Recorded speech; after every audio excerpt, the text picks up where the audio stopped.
Después de una gran explosión en Beirut, en el Líbano, más de una centena de personas murieron, hay miles de heridos y edificios destruidos. La explosión fue sentida hasta en la isla de Chipre, ubicada a más de 230 kilómetros del lugar de la explosión. Fue también registrado en Beirut un terremoto de 3.3 grados en la escala de Richter. Los informes iniciales señalan que la explosión se debió a un incendio en un almacén de fuegos artificiales.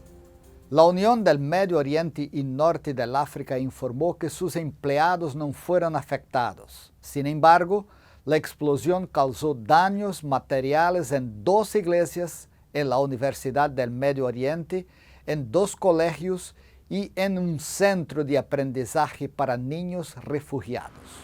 El gobierno francés ha enviado bomberos y material de ayuda.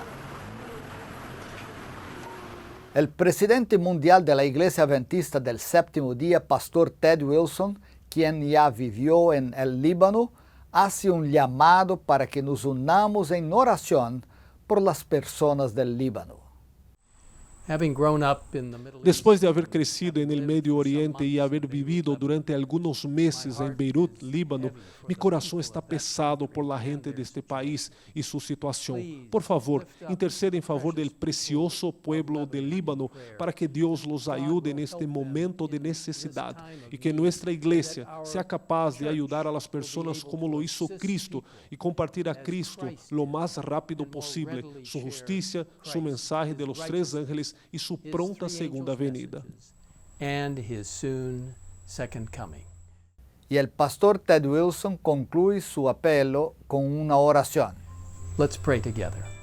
Oremos juntos. Padre Celestial, por favor, acércate al querido pueblo del Líbano, a las familias devastadas que han perdido sus seres queridos y que tienen miembros de su familia heridos. Por favor, sé con nuestra iglesia adventista del Séptimo Día y sus actividades en el Líbano.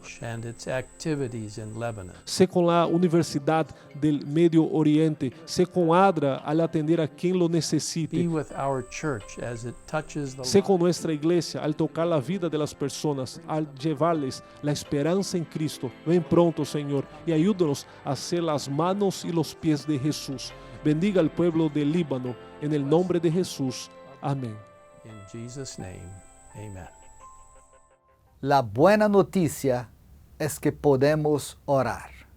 Por favor, mantenga a las personas del Líbano en sus oraciones.